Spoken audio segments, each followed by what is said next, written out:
No matter what happens, don't stop! We almost got it! Two treasure seekers are digging frozen ground in a cornfield at night. It's raining hard, lightning is flashing, but these two guys keep working. And now the shovel hits something solid. No way! A treasure chest! They start digging faster and find a piece of a ship's engine. What the? Far from the seas and lakes, somewhere under the fields of Kansas City, they found a giant sunken ship. How is this possible? Now you'll see. Some people spend their lives searching for shipwrecks with treasures underground. One of them is explorer David Hawley. He's been looking for such ships far from the seas, rivers, and oceans for many years. He does this because he likes the feeling of adventure.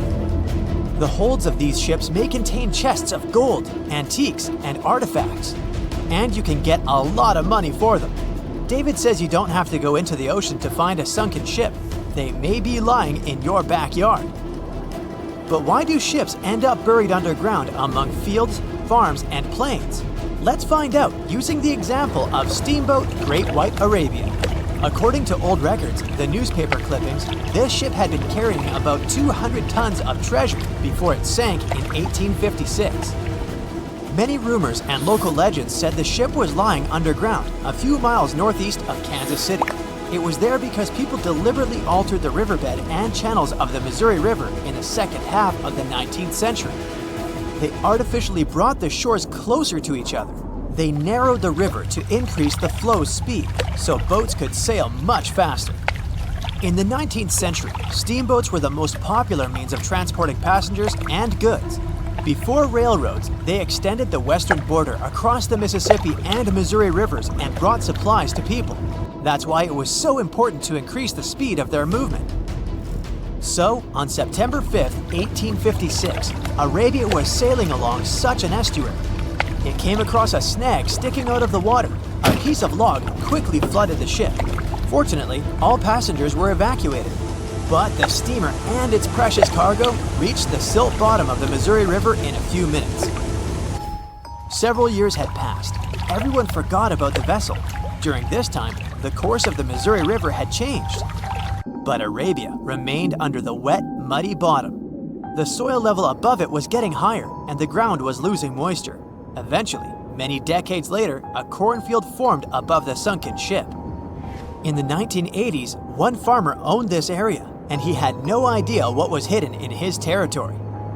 David Hawley carefully studied the history of the sunken ships of the USA. He knew that hundreds of steamers had gone underwater all over Missouri, but most of all, he was interested in Arabia, as there were rumors that it was filled with gold and other valuable things. The territory of cornfields in Kansas was vast, but David Hawley knew how to search properly. In 1987, he started working. First, together with his brother and father, they collected all the clippings from old newspapers they could find.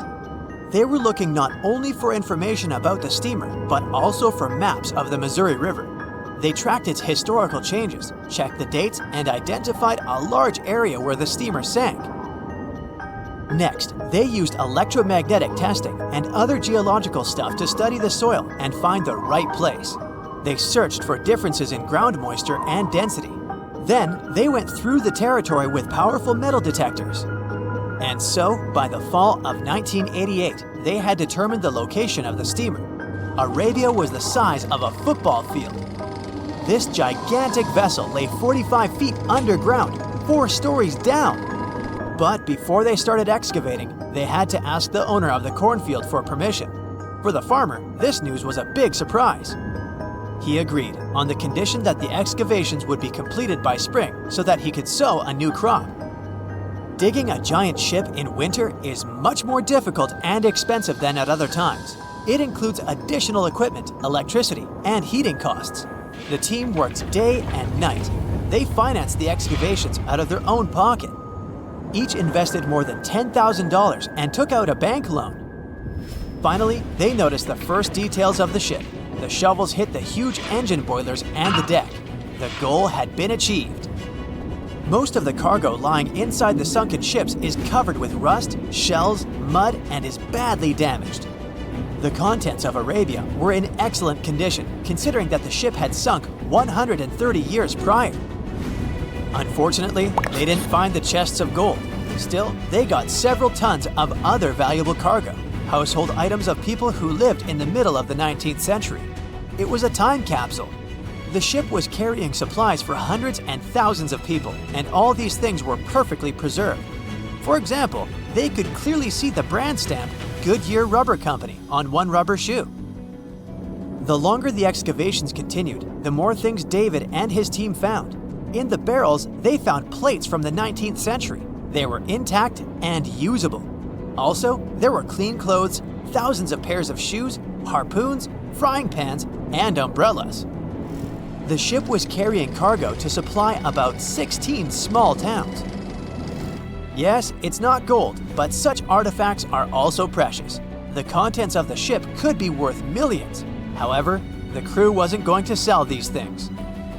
They made a museum on the site of a former fruit market in Kansas City. If you go there, you will immediately feel like you're in a department store of the 19th century. There are thousands of items in good condition. Even the matches here are dry enough to light up.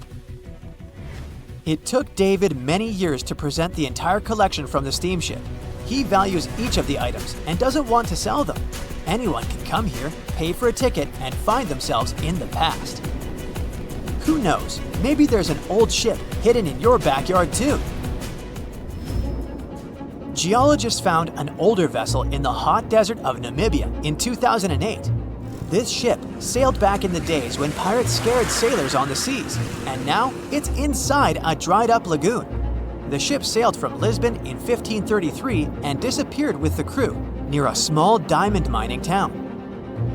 After almost 500 years, the hull had been badly damaged. Only the carcass of the ship remained, but the treasure hidden inside the vessel stayed intact. They carefully studied the boat for a long time, trying not to ruin anything. And then, 5 days later, they found a big old chest in the hold. Carefully opening it, they found gold coins there. Thus, the cost of the ship was estimated at about $10 million. The exact cause of the shipwreck is unknown, but experts believe the ship was destroyed by heavy cargo and bad weather. It went to the bottom of a lagoon that later became a desert. Some find an airplane in their backyard, others discover a ship, and one man found a passage to an ancient secret city in his house. This happened in Turkey in 1963. The owners of the building decided to make repairs.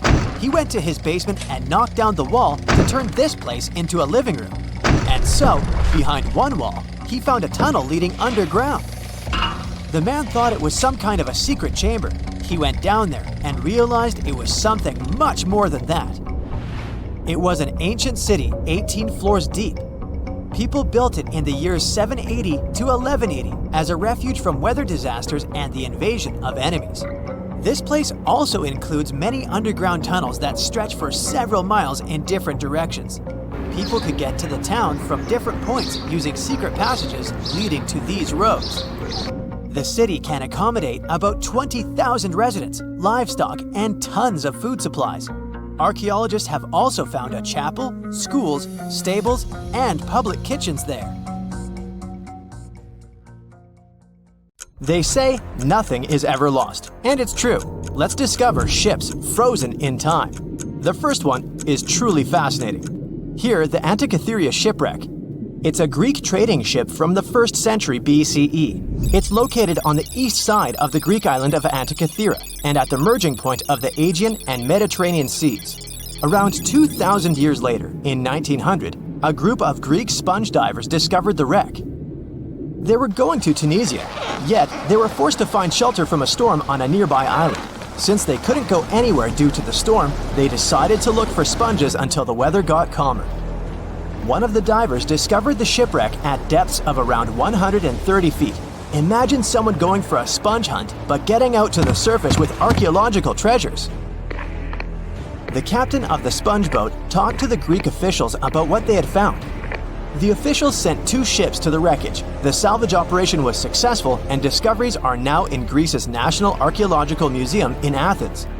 The findings included 3 life-sized marble horses, jewelry, coins, and hundreds of works of art, including a 7-foot-tall Colossus statue of Hercules. Among these treasures, Antikythera Ephebe, a bronze statue of a young man caught more attention. Because the ephebe doesn't comply with any familiar iconographic model, and there are no known copies of his type, he held a spherical object in his hand. Scholars have different theories of who that person could be, but they are not in a consensus yet. More than 70 years later, Jacques-Yves Cousteau and his team went to the area and recovered hundreds more artifacts and the remains of 4 people.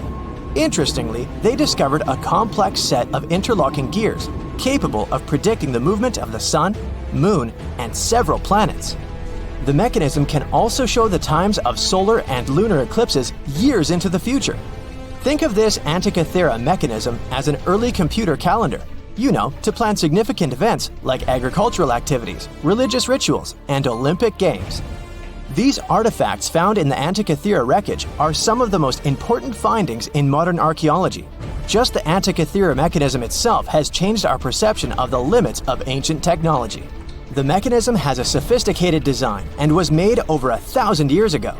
After all these amazing discoveries, experts believe that the wreckage site has remained largely unexplored, and is mostly because of its location and the landscape of the seafloor on which the ship rests.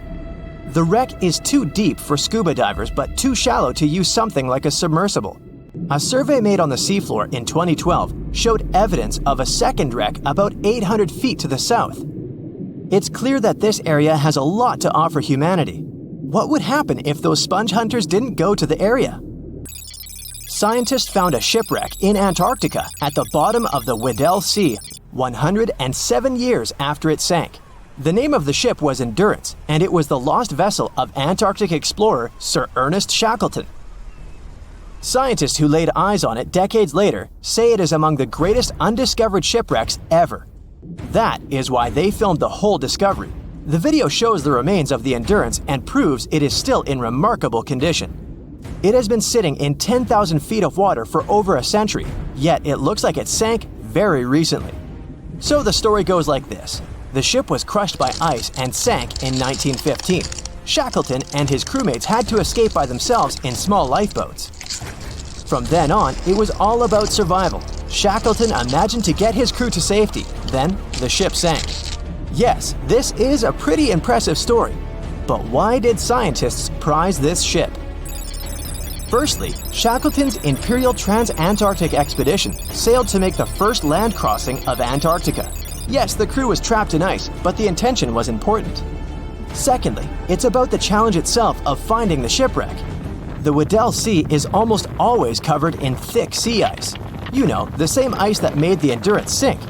Getting near the presumed sinking location is super hard, let alone being able to conduct research. Experts of the modern expedition team foresaw the time when the lowest extent of Antarctic sea ice would come using satellite images.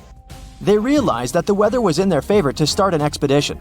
Dr. John Shears said that they have successfully completed the world's most difficult shipwreck search, fighting against constantly shifting sea ice, blizzards, and temperatures decreasing to negative 0.4 degrees Fahrenheit. Yeesh, I can't imagine the worst conditions in Antarctica if these conditions are in their favor. Lastly, look at this. It's timbers. They're very much intact. Plus, you can read the ship's name. It's still visible. Marine archaeologist Menson Bound says that this is the finest wooden shipwreck he has ever discovered. He has 50 years of career experience, so I believe the guy. So how come the wood is not rotten? Dr. Michelle Taylor, a deep-sea polar biologist, said that there has been little wood deterioration because the wood-munching animals are not in this forest-free region of Antarctica. Workers of a coal mine in East Serbia discovered 3 shipwrecks that had been there for at least 1,300 years. The largest shipwreck is an ancient Roman fleet. It's around 50 feet long with a flat bottom. It's estimated that the ship could carry a crew of 30 to 35 people. Looking at its hull, you can see the marks of repairs. Wow, this one had a lengthy career. It gives us insight into more than 1,000 years ago. The 2 smaller vessels, on the other hand, match descriptions of boats used by Slavic groups to attack the Roman frontier. These 2 have been discovered under mud and clay in an ancient riverbed. Apparently, in those times, there was a Roman base in a place called Viminacium City. Interestingly, Viminacium was a provincial capital with an estimated 40,000 inhabitants in the 4th century CE. For comparison, it was even larger than Pompeii. The Kostelach coal mine is a center of hidden gems. Archaeologists had found evidence of ancient human and animal activity here before. For instance, in 2012, experts found bones of at least 5 woolly mammoths, which went extinct about 10,000 years ago. Canadian archaeologists found a ship 150 years after it went missing in the Canadian Arctic waters. This merchant ship is called HMS Investigator. It was purchased in 1848 to search for the explorer Sir John Franklin's ship that got lost in the Northwest Passage expedition. So, HMS Investigator left Britain in 1850 for this rescue operation. The expedition crew, captained by Robert McClure, sailed the Investigator into the water. He realized that he was in the final leg of the Northwest Passage, the sea route across North America. But before he could sail into the Beaufort Sea, the 122-ton ship itself got stuck in the thick ice. The crew spent the winter over the Prince of Wales Strait. The following summer, McClure tried again to sail to the end of the passage, but the ice blocked his way once more. Here, too, the crew was forced to leave the ship. He steered the crew into the Bay of Mercy. There, they were to remain until 1853, when the crew of the HMS Resolute rescued them. Imagine a crew of 60 people who had to spend 3 winters in the Arctic without even knowing if they would survive. Later on, the ship was found sitting upright in about 36 feet of water. It was in very good condition. Arctic water has prevented the outer deck of the vessel from deteriorating quickly. The outline of the ship and its timber can be clearly seen. Plus, archaeologists have uncovered artifacts on land left by the sailors. They had unloaded everything before abandoning the Investigator. 3 sailor graves and 1 British naval shipwreck had also been discovered in the area. I wonder what else they could find there. Wow, it's the only place where 1 minute you're learning 17 natural ways how to get rid of houseflies, and the next, you're taking an epic journey straight into a black hole. More than 10 billion, with a B, views in total. That's 47 billion minutes watched, or more than 70,000 years. That's all the way back to the Ice Age. No, I wasn't around then. 40,000 videos, hundreds of topics, and most importantly you, a whole 44 million of you. Our viewers. We could populate an entire country if we wanted to. We'd like to continue helping you learn and giving you useful skill improvement tips. Got a thirst for knowledge? We've prepared 4 masterclasses on creating a 2D character animation from scratch, 10 hours of video lessons, practical tasks using professional software, and additional materials that you can use with your own projects. Get the full course now and create your own animated masterpiece. The year was 1854, and the SS Arctic, the fastest passenger liner of its time, set out to cross the Atlantic. As it sailed through the misty veil, it slowly disappeared into the unknown. The Collins Line, an American shipping company, was started in 1818 and only began seriously trading in the transatlantic by 1835. Its steamships crossed the Atlantic from Liverpool to New York within just 10 days. Doesn't sound like a great speed today, I know, but back then, the same thing took other ships several weeks. Light on the water with their wooden hulls, powering through with a strong steam engine, those steamships were the favorite choice for many high-profile people. What could go wrong with such an advanced ship, they thought. This reminds me of some other ship everyone believed to be unsinkable. But anyway, back to the Collins Line. It grew to be a serious contender on transatlantic routes, with only one other competitor, the Cunard's Line. It was a British company also aiming to be the main force through the Arctic Passage. In 1835, the company received a new ship that traveled to Liverpool and came back to New York with the largest cargo ever at that time. From then, the Collins Line was steadily growing. It seemed like there would only be future successes for it. Unfortunately, their lavish ships became costly to run with the amount of coal used. Massive power along with weak wooden hulls meant they needed many repairs after each voyage. So, every trip ended up being expensive. But since the ships were safe and had a great reputation, people were willing to pay the price, and the company was definitely not in crisis. They had achieved something no one had managed to do before them. Like I told you, their ships crossed the Atlantic in a whopping 10 days, and Edward Collins, the owner, was very determined to maintain the pace. Their 5 ships easily outran the Cunard's line of only 3. With this great praise, it provided more attention. Though the Cunard's ships were slower with their iron hulls, they believed there was still profit, regardless of how slowly they sailed. Among Collins' ships, the Arctic, the third of them to be launched, was the largest, reaching 284 feet long, with 2 side-lever steam engines, each with 1,000 horsepower.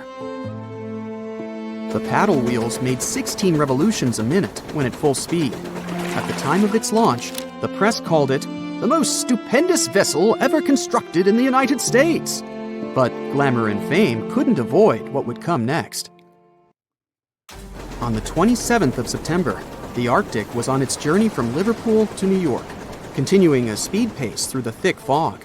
It's possible that by that moment, after 4 years of record-breaking trips, the crew became overconfident with their sailing and the ship. Going only 50 miles from Newfoundland, they carelessly continued through the fog with no radio contact, sonar, or any other form of identifying objects, equipped only with Morse code.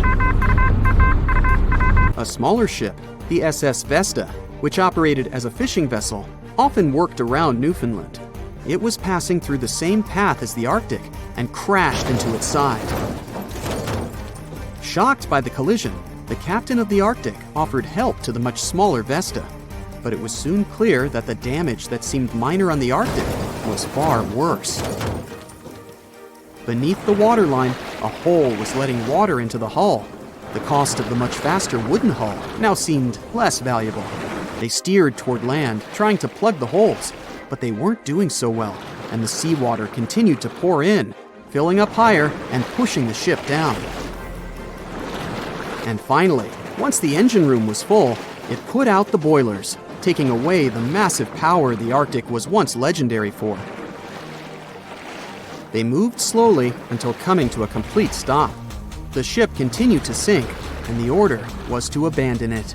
At the time, maritime law allowed for the Arctic to carry only 6 lifeboats, only capable of saving 180 people. The crew and some of the passengers managed to push their way aboard and took most of the seats on those boats. Things were pretty wild, and everyone forgot about their manners, not letting the ladies and the youngest ones board first. It took 4 hours for the Arctic to sink. 150 crew and 250 passengers were on board. Those that weren't able to find a lifeboat made a desperate attempt to build their own rafts from parts of the ship.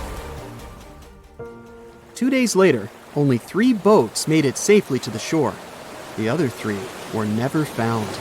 Believe it or not, the rescue party also saved some people that had been clinging to the wreckage for 2 days. Unlike the crew, the captain went down with the Arctic, but amazingly survived.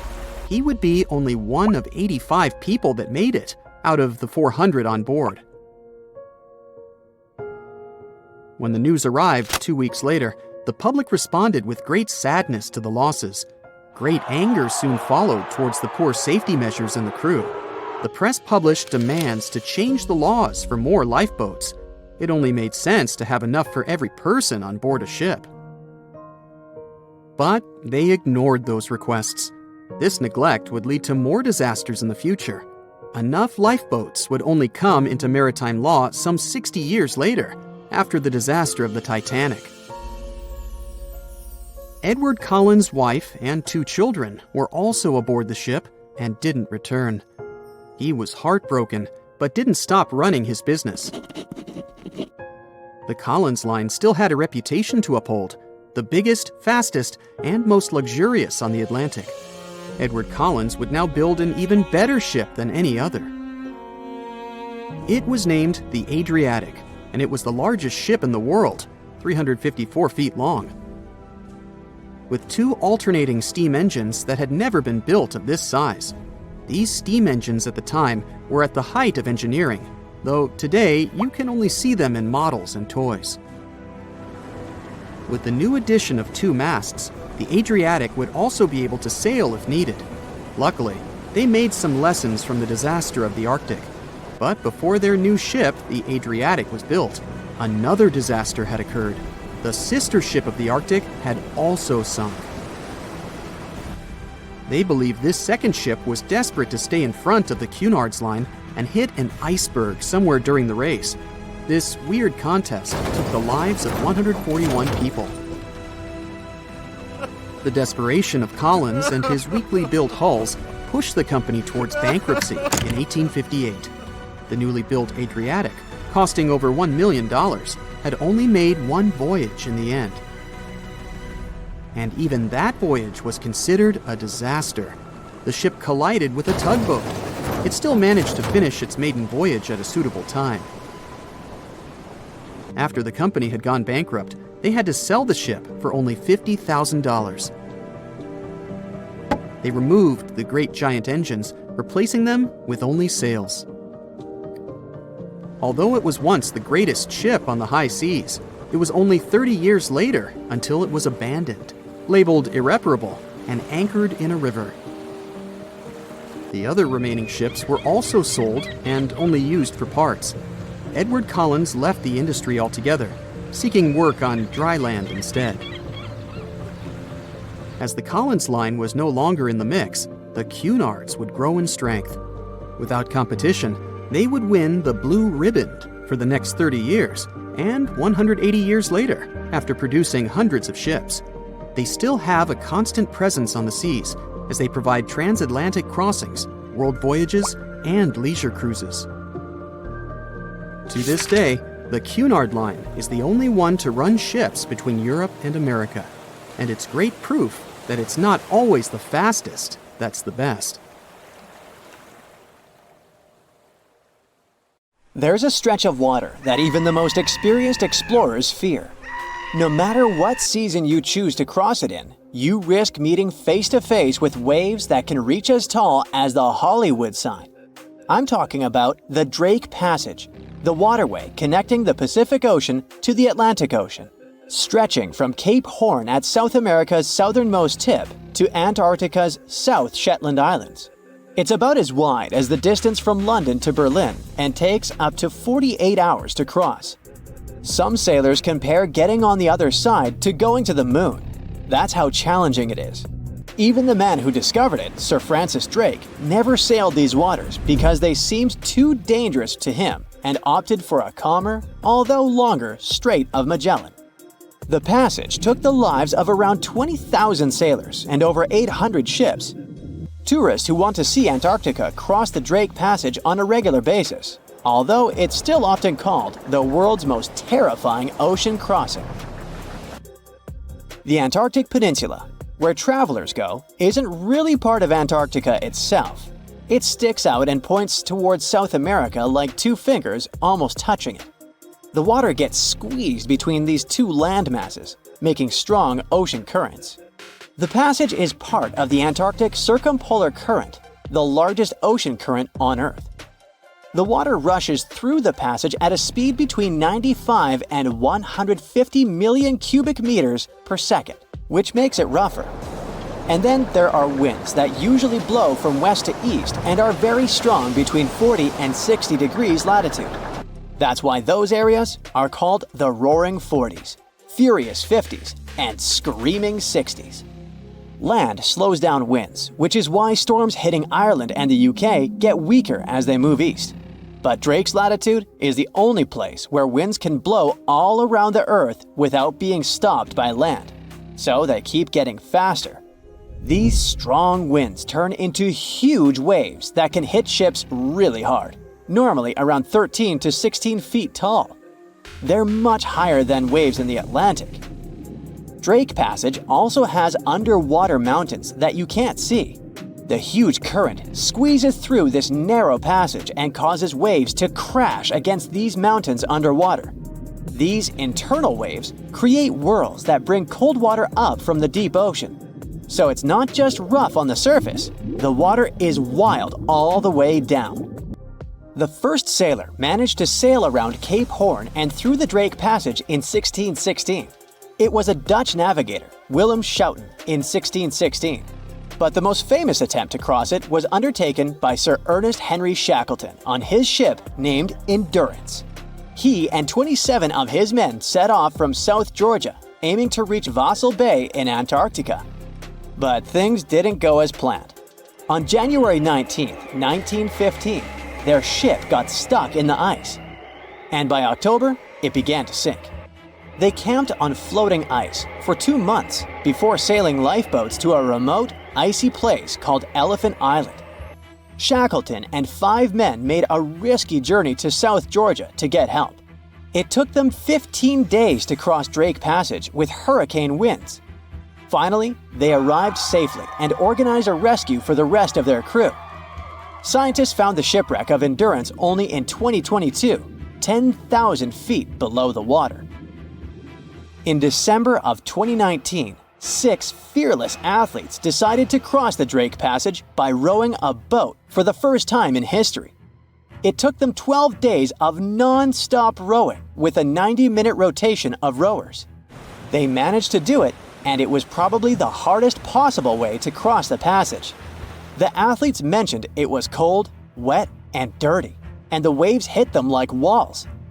The weather in the Drake Passage changes a lot, but ship captains can always see it coming and change their path. They will move the departure time to have a safety margin and not to get stuck in the middle of the passage in the worst possible conditions.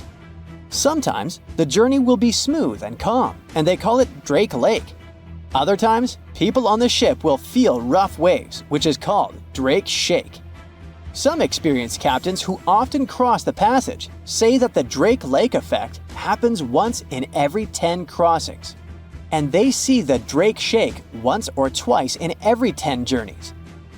A schooner or a kayak will probably not survive the journey among giant waves, but modest vessels and cruise ships have sturdy hulls and advanced stabilizing mechanisms. So, the journey isn't that dangerous anymore, but still, it's quite an adventure, especially if you're seasick.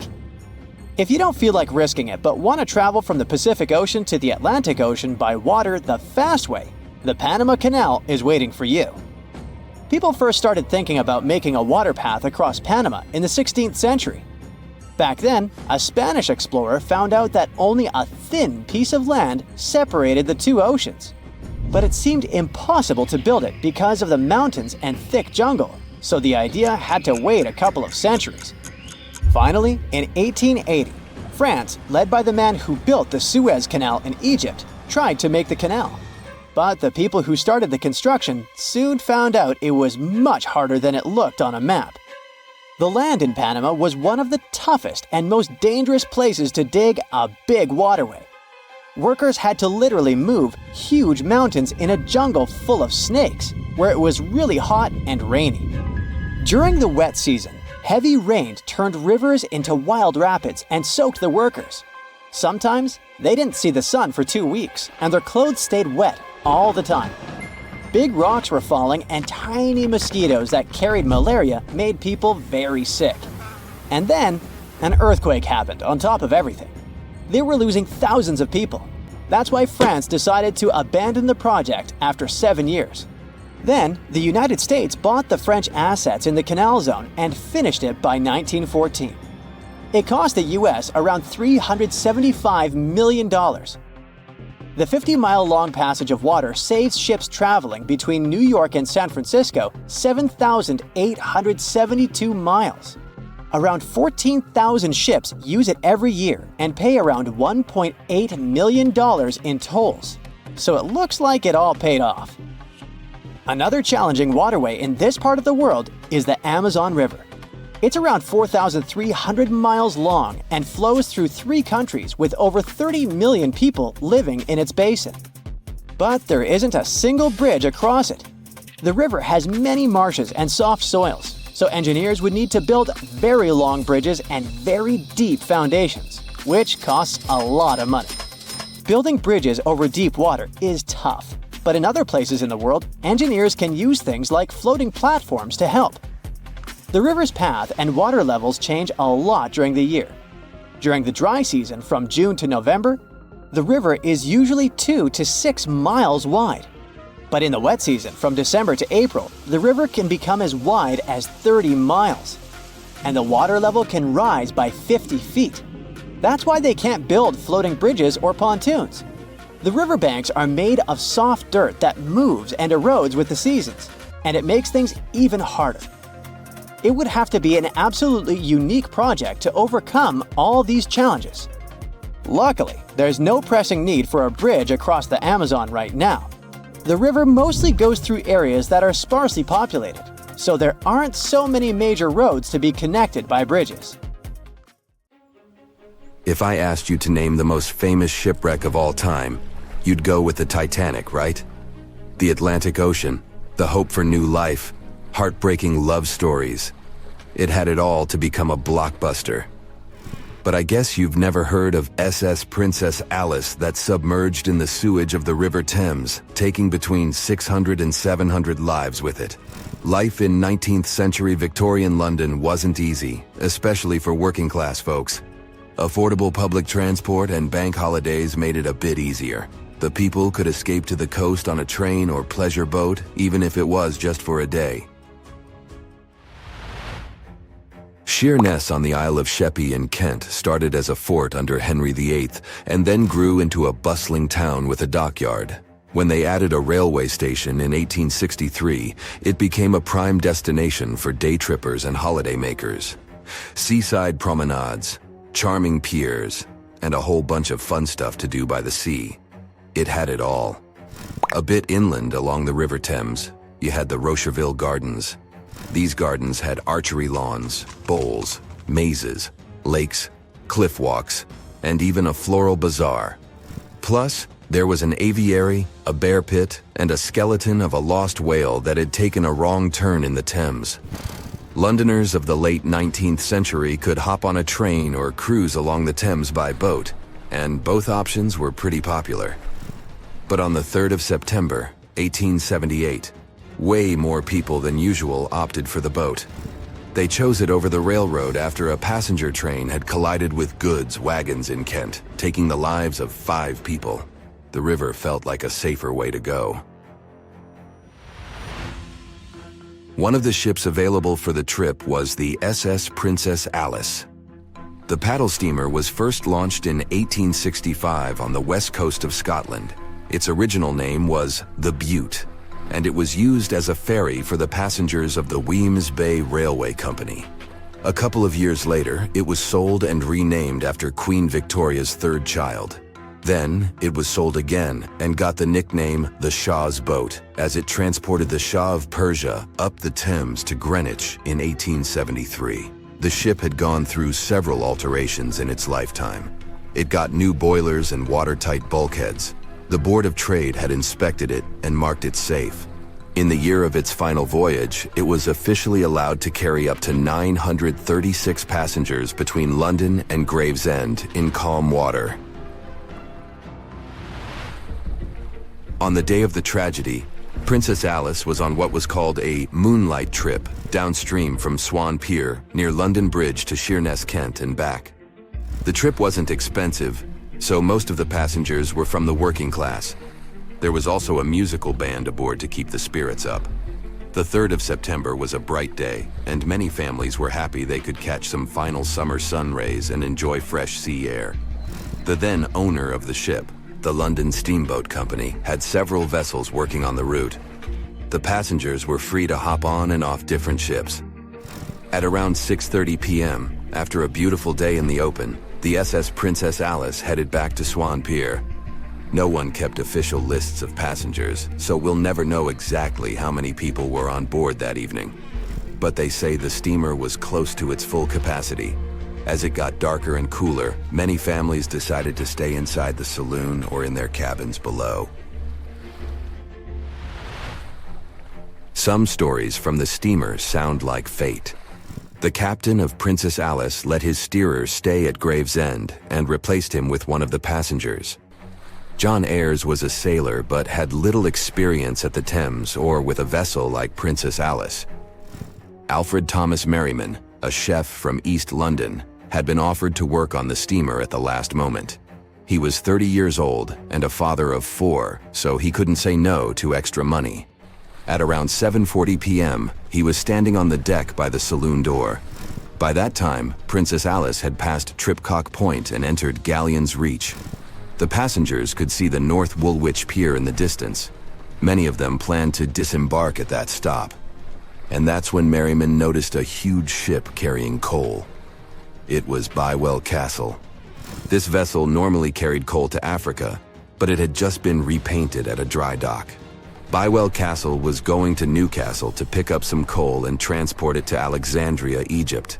The ship's captain, Harrison, wasn't too familiar with these waters, so he called in Christopher Dix, a seasoned Thames River pilot, to lend a hand, even though he didn't have to. The ship had a fancy raised forward part below the deck, and Dix couldn't quite see what was in front of him.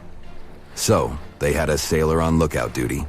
As they set sail from Millwall at the speed of 5 knots, 5.7 miles per hour, they tried to stick to the middle of the river, but other boats had other plans. When they were approaching Galleon's Reach, Dick spotted Princess Alice's red port light, headed their way, but planning to pass on the right side. At the same time, Grinstead, the captain of Princess Alice, was going against the river's flow, trying to find the smooth waters on the south side. He adjusted his course, steering into Bywell Castle's path. Both crews realized they were headed for a collision. Dix tried to steer clear and even ordered reverse full speed on the engines, but it was too late. The Bywell Castle collided head-on with the Princess Alice, which was much smaller, weighing less than a third of the 890-ton coal-carrying collier. It sliced the passenger steamer in two. As Merriman remembered later, laughter on board immediately changed into screaming and panic. Some people rushed to the bridge for safety. Merriman hurried to the captain, asking what to do next. The captain's response was grim. "We are sinking fast. Do your best." The ends of the steamer went high into the air, and the middle just sank, taking passengers with it. Those unfortunate ones who were below deck were tragically trapped. The impact caused tons of untreated sewage to gush from outlets near the collision site. The water became a frothy mess of unprocessed waste with a horrible odor. It was potent enough to make even the most resilient sailors retch. Amid the chaos, passengers struggled for life in the contaminated water. They inhaled lungfuls of hazardous waste without knowing. The crew aboard the Bywell Castle sprang into action.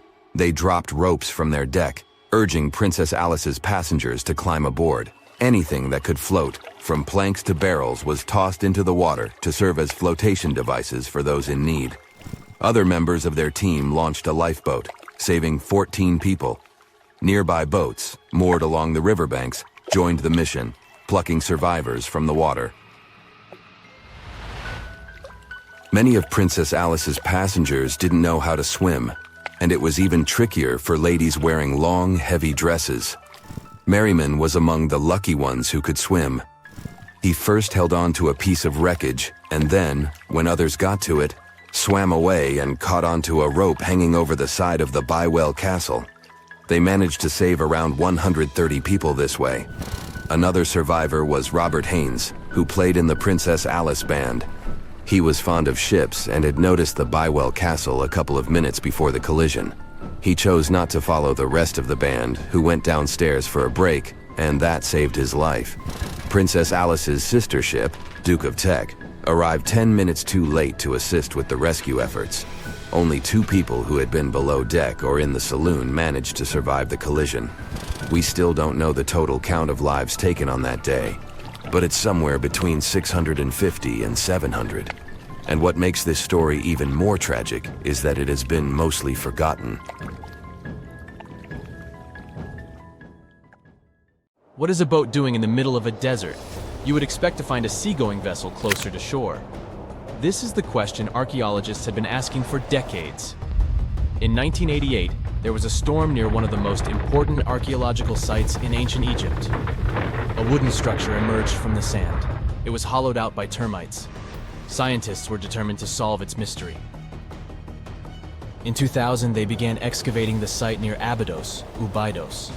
An American team of experts soon discovered a boat that was 70 feet long, and it wasn't alone. In total, there were 14 boats neatly resting next to each other. It was impossible to completely dig out the boats because of their poor condition. Luckily, the wood was preserved enough to get a sample. Analyses revealed that the boats were around 5,000 years old, the oldest fleet in human history to this date. The time of their construction predates the pyramids at Giza by half a millennium. Each ship of the fleet rested in a vault that matched its dimensions. The room was roughly a third of the size of a tennis court. It had mud brick walls that featured more than 120 drawings of boats. Ancient Egyptians incised them on whitewashed walls that were excellently preserved. Scientists have known about these mysterious chambers for well over a century. 1901, 1902. A British archaeologist, Arthur Weigel, stumbled upon a strange structure west of the River Nile. His team caught a glimpse of the interior walls. Sadly, a section of the roof collapsed, so they had to call off further exploration. Researchers abandoned the site, but its location remained on the maps. The boat's position first led scientists to think that they rested on a bank of the mighty Nile. But there was a problem with this theory. Today, the river flows almost 7 miles west of Abydos. Further studies of the surrounding terrain showed the Nile didn't change its course throughout history. Also, if the boats floated near a dock, they would be in unstable positions. The 14 vessels at Abydos were perfectly parallel to each other. There was only one conclusion possible. Someone had deliberately placed them like that. They must have gone through a lot of effort. Each boat had enough room for up to 30 rowers. These vessels could really float. They weren't models, but scholars still don't know if they actually sailed any body of water in ancient Egypt. This doesn't diminish the importance of the find. Previously, archaeologists found only small-scale models. In King Tut's tomb alone, there were 35 boat models. For a long time, these figurines were the only clues as to how ancient Egyptian vessels looked like. The boat's design confirms that they were the real deal. They are the earliest surviving examples of something called built boats. Ancient people constructed primitive vessels by hollowing out large tree trunks. The alternative was reed that was tied together to form a raft. The boats at Abydos had planks tied together. This was a major breakthrough in shipbuilding. During their lifetime, the boats must have seemed impressive. Timber was a valuable commodity at the time. There was no wood in the desert. Cedar had to be imported from Lebanon. The only person who could afford such luxury was the pharaoh. Studying the area around the ancient fleet provided more answers. Scientists discovered a mud brick structure where Egyptians worshipped the pharaoh. Its approximate date of construction matches that of the wooden boats. The same bricks out of which this building was made were used to encase the fleet. At the time of their construction, the rooms they were stored in had a ceiling. That's the section that archaeologists stumbled upon in the early 20th century. Just like mummies and coffins, these marvelous ships rested inside splendid vaults. The exterior of these rooms was also impressive. The outer walls originally had a plaster of white limestone. It reflected sunlight. In the desert sun, the structure housing the boats must have shone from miles away. Ancient Egyptian builders used the same technique to cover the pyramids 500 years later. Today, their surface looks jagged, but it wasn't always like this. When they were constructed, the pyramids had a top layer of fine white limestone. Their surface was smooth and it gleamed in the sunlight. Instead of stairs, the outer layer of the pyramids was more of a sleek ramp. Archaeologists were left with one final question. Which pharaoh owned the fleet? The answer lay just a mile from the site. This is where the tomb of a pharaoh from the 5th dynasty rested, King Senwosret III. Its time and style of construction matched the ones of the chambers with boats. The very end of his rule might explain how the boats ended up in the middle of the desert. The pharaoh probably passed away in northern Egypt. Then his body was transported down the Nile to Abydos in a marvelous procession of decorated boats. The vessels were later lowered to chambers near the final resting place of their owner. This had a symbolic meaning. In the ancient Egyptians' belief system, ships played a key role. Their supreme deity was Ra. He traveled through the sky during the day in the form of the sun. At nighttime, he sailed through the netherworld in a solar boat. The pharaoh identified himself with Ra, That's why he needed boats in the afterlife. That was the only way to regenerate himself, just as the sun rises every day above the horizon. This belief existed for thousands of years. The more famous Pharaoh Khufu also had a ship. Scientists found it in 1954 next to his pyramid at Giza. It is some 4 centuries younger than the fleet at Abydos, but Khufu's ship was almost 2 times longer. The Great Pyramid of Giza and King Tut's tomb are some of the most famous archaeological finds in Egypt. But there are many more secrets hiding beneath the endless sands of the Sahara Desert. Recently, 2020, archaeologists found a lost city there. They have labeled it as the most important discovery since King Tut's tomb, 1922. The city of Aten is some 3,000 years old. Historians hope it will give them a unique insight into the everyday life of ancient Egyptians. The famous archaeologist and Egyptologist Zahi Hawass proclaimed the site a lost golden city. Aten sits some 300 miles south of Egypt's capital, Cairo. It is close to the famous Valley of the Kings. Archaeologists first found sections of mud brick walls that spread out in all directions. They discovered complete rooms with tools of everyday life inside. The research team unearthed a bakery, a residential neighborhood, and an administrative district. They all date back to the time when the Egyptian civilization was the wealthiest in its long history.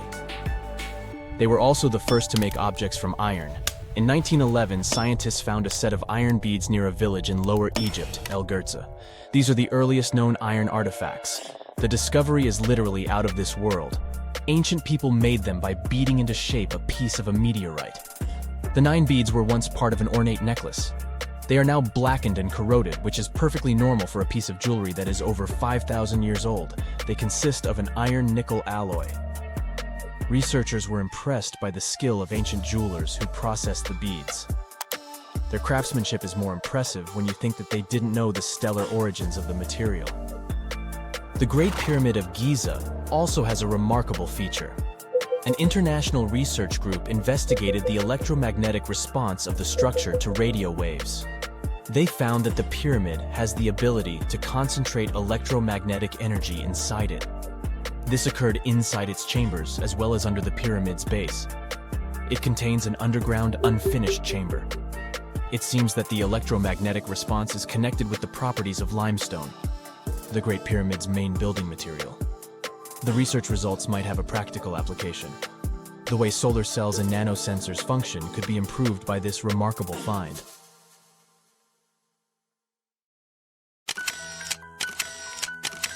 At the beginning of the 20th century, somewhere off the coast of West Africa, a German steamship was leaving the port.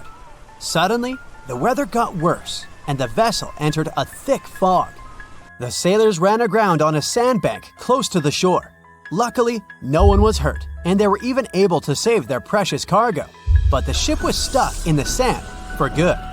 And it was not alone there. Nearly the entire length of the western coast of Namibia is called Skeleton Coast. If the name sounds scary, that's because it is. This 976-mile-long beach line is among the most dangerous places on Earth. The local Bushman tribes believe that their supreme deity made this land when it was angry. The Portuguese were the first Europeans to set foot in Namibia in the 15th century. And yep, they didn't like Skeleton Coast either. Portuguese explorers thought this land presented the gates to the underworld. This is the place where the Namib Desert meets the Atlantic Ocean. It might be dangerous, but it's actually beautiful. Plus, it's a UNESCO World Heritage Site. If Skeleton Coast had a PR manager, they would quit on the first day on the job. The area is not exactly tourist-friendly because of its geography and history. Beneath the sand and the waves, there is a secret ocean currently lurking for unsuspecting sailors. It's called Benguela Current. It flows towards the north along the coast of southern Africa. This part of the Atlantic is rich in marine life, but the current's land neighbor isn't that happy with the deal. This arid climate created the Namib Desert, one of the driest regions on Earth. And that marine life I just mentioned? It's sharks. 11 species of them to be exact. And yes, the great white decides to pop by once in a while. So far, we've got a desert landscape, strong currents, and sharks. Not a place for a beachside resort, definitely. But if someone ends up on Skeleton Coast, Will they know they're in danger? Don't worry, they will. The beach is littered with wrecks of all sizes and shapes. If you remember that German ship I mentioned in the very beginning, its massive and rusted stern is now sticking out from the desert sand.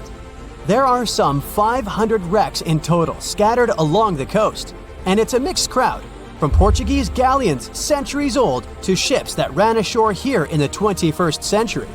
A modern fishing ship called Zela India managed to slip from its tow rope in 2008 and ended up on Skeleton Coast. Okay, it didn't escape on its own, it had some help from the elements. But it's better to be a tourist attraction on a beach than to be broken up for scrap. That's where the trawler was originally going, poor thing. Skeleton Coast's most famous inhabitant, to call it such a place, is the wreck of the Dunedin Star. The British cargo liner ran aground here in 1942. The massive rescue operation that followed reveals why it's so dangerous for sailors to end up here. The rescuers managed to save all of the crew and passengers, but at a heavy price. An aircraft and a tugboat were lost in the process. It took the last of the rescuers a full 2 months to return home to Cape Town. Why, you might wonder? One look at the map of the region reveals the reason. It's an endless sea of yellow, which is the sand. There are so few roads here, so Skeleton Coast is hard to reach by land. There are also legal obstacles. You need a special permit to drive into the area. But the skeletons in the name of the area don't only refer to ships, they also stand for animal bones. Most of these belong to whales and seals. Many animals have adapted to the area, so lions and hyenas roam the coastline in search of a meal. Yeah, now there are hungry lions as well, as if those sharks weren't enough. Other animals with a temporary residence on Skeleton Coast include elephants, cheetahs, leopards, and giraffes. In 1971, the Namibian authorities established a national park here, but except for surfers, after an adrenaline rush, they don't get many visitors. You can understand why. The Namib Desert is the oldest desert in the world, and it's not very tourist-friendly either. Those who travel to the region should pack sunscreen and a warm winter jacket.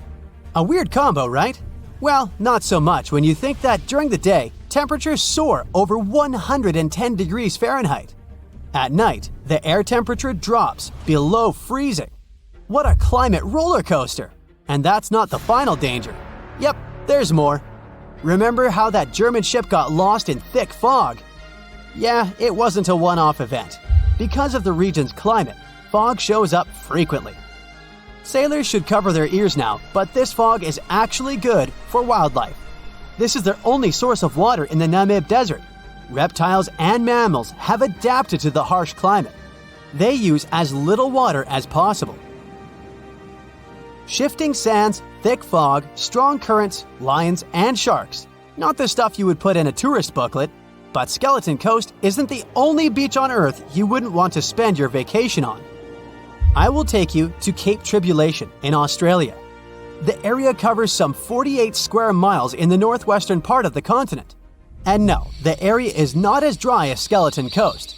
It's part of the Daintree rainforest. You could say that here, it is the rainforest, not the desert that meets the ocean. The beach at Cape Tribulation is straight from a postcard. But looks can be deceiving. Australia? Probably sharks. No, crocodiles are out here to get you if you decide to go for a dip in the sea. There are saltwater crocodiles that the locals call salties. Well, that's a cute nickname for such a dangerous reptile. And it's not just that. The wildlife seems to have a beef with visitors. From October to June, the waters around Cape Tribulation are full of box jellyfish. Their venom affects the human cardiovascular system. When touched by a jellyfish out at sea, swimmers won't have enough time to reach land for help. Vinegar helps neutralize the sting, so you might want to keep a spare bottle in your luggage. Crocodiles and jellyfish sound dangerous, but there's one more animal you should look after. It's the wild boar. It might sound funny, but you won't laugh when you're being chased by one of these across the beach. 21 million wild boars live in Australia. They're mostly active at night, making it even more dangerous if they charge at you. The best defense is running in circles. Wild boars can't cut corners well. That's probably why we don't see many of them taking up careers as race drivers. Cape Tribulation has one last danger installed for you, and it's not an animal. Out here, even the trees are plotting against visitors. The stinging tree got its name for a reason. If you try to pick one of its beautiful red berries, it'll fight back. Its prickles are like tiny glass shards. The less than pleasant effect on your skin will last for a month. Then there is this wait a while bush. Who keeps naming them like this? This long vine has spikes that grab hold and just don't let go. They are so strong they can pull a human off a horse. You'll have to wait for someone to come by and save you from this thorny grabber. If you are about to cross this Australian beach from the vacation list, hold on for a second. Tourism is booming here. The local authorities have restricted access to all of the danger zones. Visitors go swimming in dreamy water holes that are surrounded by lush vegetation. There are even ropes to swing from. Now, that's a beach you can finally relax on.